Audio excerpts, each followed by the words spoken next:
प्रभु जी, रुचि। माया इतना कामीना है कि मुझे अपने चंगुल में लेने की हर प्रयास कर रहा है। आपने कहा था कि बस देखो और उसकी एनर्जी ना दो। मैं तो देखती हूँ, देखने से फिर उसमें डूब जाती हूँ। और मुझको मतलब भगवान से दूर करने के लिए इतना कुछ कर रहा है, मैं उसके साथ लड़ाई भी नहीं कर पा रही हूँ। और बस देखूं तो मेरी सिर दर्द हो रहा है। मतलब माया एकदम मतलब मेरे मतलब मैं क्या कहूँ, मुझे कहने के लिए कोई शब्द नहीं है। बहुत अपेक्षा जैसे बनाने के लिए कोशिश कर रही है, एक पति व्रत रहने नहीं देता। माया मुझको भगवान का होने नहीं देता, वो बीच में टांग नहीं खुद आ जाता है एकदम। कल टांग नहीं आना था वो क्यों नहीं कर सकता वो इस माया जैसा मैंने विलन में आज तक मैंने नहीं देखा। वो टीवी में क्या विलन दिखाता है, वो कुछ भी नहीं। ये चाइनीज भी फाइट भी कर सकता है, सब कुछ कर सकता है। और ये जो अहंकार है, ये तो माया की एक रूप है ना। तो मैं पूरा माया मतलब एकदम मुझको गिर रखा है भगवान में। मैं मेरे कोई भरोसा नहीं है, मतलब उस पर भरोसा नहीं करना। कोई बात नहीं, देखो, मन भरोसे के लायक नहीं है, बुद्धि भरोसे के लायक नहीं है, कोई भी अनुभूति भरोसे के लायक नहीं है, आपका विचार भी भरोसे के लायक नहीं। भरोसे के लायक तो एकमात्र परब्रह्म परमात्मा है। माया भी भरोसे के लायक नहीं। और आप तो मन से घिरे हो, विचारों से घिरे हो, ये माया से ही घिरे हो। इसके ऊपर भरोसा मत करना। यहाँ पर दो चीज काम आती है, आत्मबल यानी स्वयं का बल, प्लस परमात्मा का बल यानी भगवान का बल। देखो, आत्मनिष्ठा यानी मुझ पर भरोसा, और परब्रह्म परमात्मा पर भरोसा। तो मुझ पर भरोसा अगर कम है, मुझ पर यानी स्वयं पर, आपके स्वयं पर भरोसा कम है, तो एकमात्र सहारा परब्रह्म परमात्मा की ही रह जाता है। तो भगवान के ऊपर भरोसा रखना है, पूर्ण श्रद्धा रखनी है कि ये जो मुझे मिले हैं ये जरूर मुझे यहाँ से बाहर लेके जाएंगे, माया से छुड़ाकर अपने साथ लेके जाएंगे। बस इतना ही भरोसा रखना है, इतना दृढ़ विश्वास रखना है, दृढ़ श्रद्धा रखनी है।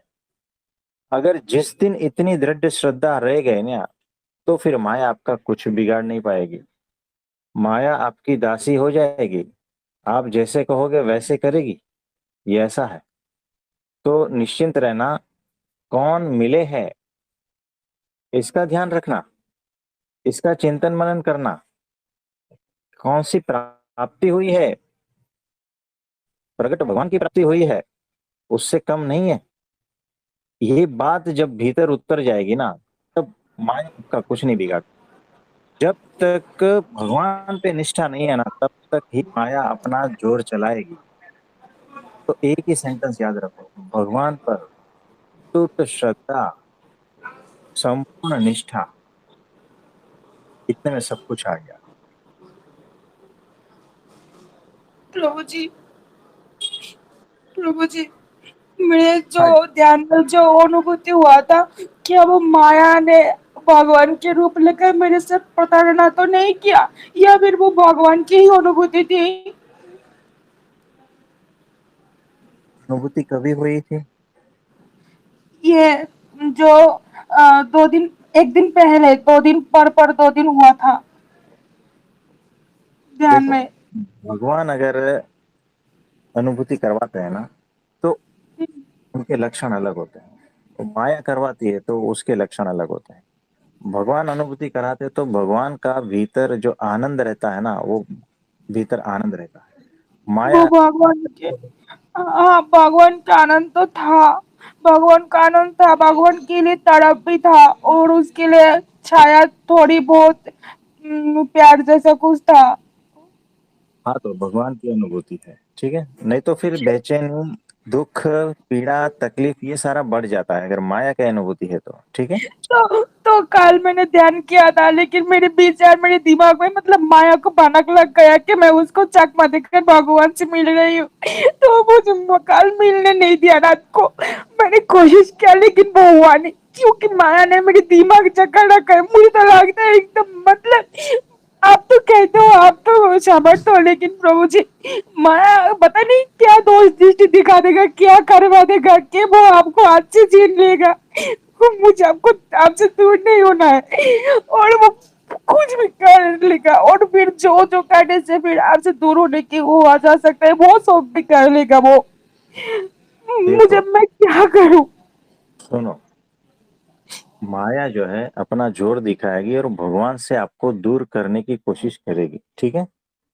यहाँ पर होश रखना है, और अगर दूर भी हो गए ना तो भगवान आपको वापस पकड़ के माया से बाहर निकाल देंगे। तो इतना निश्चिंत रहना है, एक बार भगवान की दृष्टि पड़ गई ना तो फिर वो चाहे कितना भी माया में हो, आज नहीं तो कल निकल ही जाएगा, ठीक है। तो बिल्कुल निश्चिंत रहना है, और भगवान पर संपूर्ण भरोसा कि चाहे मैं मेरा हाथ छूट जाए लेकिन वो जो है ना वापस पकड़ लेगा। प्रभु जी। तो भरोसा रखना है, ठीक है। हाँ प्रभु तो जी। आशीर्वाद देते हैं। माँ, प्रभु जी। अच्छा, हेलो। हाँ, मैं बोल रही हूँ कि अगर मेरी गुरुजी को शरीर छोड़ दे गुरुजी, तो उससे पहले मुझे ले जाएगा ना? यानी जब गुरुजी शरीर छोड़ देगा तो मेरी भी शरीर छूट जाएगा ना, या फिर वो राख के जाएगा यहीं से?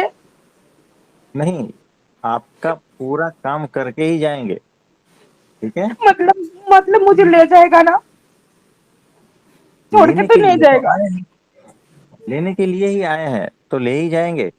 हाँ। परमात्मा क्योंकि ऐसे ही नहीं आए, उनका संकल्प क्योंकि है। मुझे अपना कोई चीज की फर्क नहीं पड़ता। मेरी बात सुनकर अगर किसी को कोई दुख लगता है, कुछ भी लगता है, लगने तो मेरे जो है वो तो मैं कहूंगा। मुझे कोई अपमान करे तो कहने तो, मुझे कोई फर्क नहीं पड़ता। और ना मुझे ऐसा लगता है कि मेरी गुरु जी का शरीर छोड़ देना तो एक सेकंड भी मैं इस दुनिया में नहीं जीना चाहती हूँ। मतलब मेरे जीना मतलब उसका सुइसाइड नहीं करने की जरूरत है। मतलब वो चला जाएगा तो अपने आप शरीर छूट जाएगा, मुझे ऐसा लगता है। और अगर शरीर ना छूटे तो वो मेरे लिए श्राप हो जाएगा, इससे बड़ा श्राप मेरे लिए कुछ भी नहीं रहेगा। तो ऐसा मत करना प्रभु जी, ऐसा मत करना। देखो अब जब तक हो ज्यादा, तब तक हो, देखो देखो आप नहीं देखो, रहोगे तो मैं नहीं रहना चाहती। कोई बात नहीं, आप लंबा चौड़ा ज्यादा मत सोचो।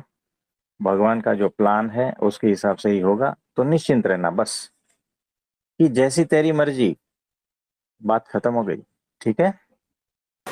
प्रभु जी बहुत बहुत आभार है। और माया ना भगवान को अनुभूति नहीं करने देता, और मुझ में ना प्यार व्यार कुछ नहीं करने देता। वो तो अपनी जब से करवाता है, वो भी प्यार का मतलब खुद ही तय करता है। क्या क्या करता है, नौटंकी दिख रहा है भगवान, ये सब दिख रहा है कि क्या क्या वो कर रहा है। और मैं मतलब मैं कहाँ पर हूँ? मैं जब सोच सोच कर मतलब दिमाग खराब हो जाता है। और जब आपने कह दिया कि माया के स्वरूप को देखो, जगत के स्वरूप देखो, तो जगत के स्वरूप क्या है? ये तो मतलब इसको अगर मैं एक शब्द में प्रकाश करूँ बोलूँ तो ये तो गंदा एक ही गाली आता है कि जगत की स्वरूप ऐसी है। मतलब वो एक स्त्री नहीं है, और वो झूठा। मतलब मैं सुंदर सी बात बोल रही हूँ, लेकिन अगर मैं खुद से बोलूँ ना तो जगत के स्वरूप मेरे लिए जो है वो बयां नहीं कर सकती। और खाली इतना सा पता है, और परमात्मा का स्वरूप तो वो तो धारणा से पर है, और मेरे शरीर को तो मुझे पता नहीं। देखो बिल्कुल निश्चिंत रहो, भगवान की सामर्थ्य जबरदस्त, गुरु की सामर्थ्य बहुत बहुत जबरदस्त। शुक्रिया, बहुत और बहुत शुक्रिया। माया का जो सर है उसको कुचल कर आप पार ले जाएंगे, ऐसे हमारे गुरु जी, ठीक है। हाँ। बहुत बहुत आभार प्रभु जी। और ना माया ना प्यार नहीं करने देता, माया प्यार नहीं करने देता मुझे। मेरी स्वरूप भी तो प्यार का है ना, वो जो परम पवित्र प्यार है वो तो मेरा खुद का स्वरूप है, लेकिन प्यार नहीं कर पाता। इसका मतलब क्या? उसका मतलब है माया, उसका मतलब मेरे जन्म से ही मतलब माया में उसका दावा रखा है एकदम। मैं जब सोचती हूँ ना, और मेरी आंखों में गू टाटी जो है ना वो पसंद आता है, कुत्ते जैसी हूँ मैं। मुझको तो मतलब माया को क्या मारोगे? लगता है कि मुझको पहले मारो, ऐसा लगता है। मैं लायक नहीं, मैं गद्दार हूँ, मैं बेईमान हूँ। मैं भगवान से बेईमानी की और करता ही हूँ आज तक। कोई बात नहीं, सब लोग करते हैं यहाँ पर, कोई दिखाता है कोई नहीं दिखाता है, कोई बोलता है कोई नहीं बोलता है, तो बिल्कुल निश्चिंत रहना है। ठीक है। प्रभु जी हाँ मुझको जी। माफ कर देना, आज तक जितना पाप किया ना, अगर माफी ना हो ना तो फिर मुझको मारना, लेकिन मुझसे जुदा ना होना, ठीक है ना। मुझको मतलब मुझको मारना या फिर माफ कर देना, अगर माफी के नहीं लायक हूँ फिर भी नहीं जाना, उठ नहीं जाना प्रभु जी मुझसे। और आगे का तो कोई भरोसा नहीं, लेकिन आप तो समर्थवान हो, आप सब कुछ करवा दो, नहीं तो फिर मुझको कहाँ से कहाँ ले जाएगा प्रभु जी। मैं आपका चरण के अलावा मतलब मैं प्रार्थना भी नहीं कर सकती। मैंने प्रार्थना के जो शब्द है ना, वो भी शब्द भी मोटो से नहीं आता कि मैं क्या प्रार्थना करूं। मैं बस आपके चरणों में हूँ, पता नहीं वो चरण भी मैं कब तक पकड़ पाऊंगी। अगर मैं छोड़ दूं ना तो भी आप मेरे हाथ खुद के चरण में पकड़ लेना, ठीक है प्रभु जी। हाँ जी। हाँ जी। ठीक है। हाँ जी, आप नमस्ते, प्रणाम। नमस्ते प्रभु जी, बोल रहे। हाँ जी, और किसी का कोई प्रश्न है तो बताइए। प्रणाम प्रभु जी। हाँ जी, प्रणाम। प्रभु जी, आपने एक सत्संग में बताया है कि भी मोक्ष मोक्ष ही अहंकार का दूसरा रूप है, इसके बारे में बताइए प्रभु जी। ये कभी बताया था? ये सूरज भाई के सत्संग में बताया आपने। हाँ, मतलब मुक्ति। मुझे मोक्ष चाहिए, आप समझे। मोक्ष अहंकार का स्वरूप नहीं है, मुझे मोक्ष चाहिए ये अहंकार का स्वरूप है ना। यानी भीतर चाहत आ गई ना, है ना। मुझे ये चाहिए, मुझे वो चाहिए, मुझे पैसे चाहिए, मुझे घर चाहिए, मुझे मोक्ष भी चाहिए, ये चाहने वाला जो भीतर बैठा है ना, वो अहंकार बोल रहा है। मुझे भगवान चाहिए, मुझे ऐसी स्थिति चाहिए, है ना। तो ये सारा कुछ जो है, वो चाहने वाला भीतर बैठा है, वही अहंकार है ना। तो ये समझ लेना। तो जब भी आप कुछ सुनो, पूरा पूरा सुनो और उसको समझो, उस पर चिंतन मनन करो। ठीक है। जी प्रभु जी। हाँ जी। धन्यवाद प्रभु जी। तो आज के लिए ठीक है। हाँ जी, सभी को मेरा नमस्ते, प्रणाम।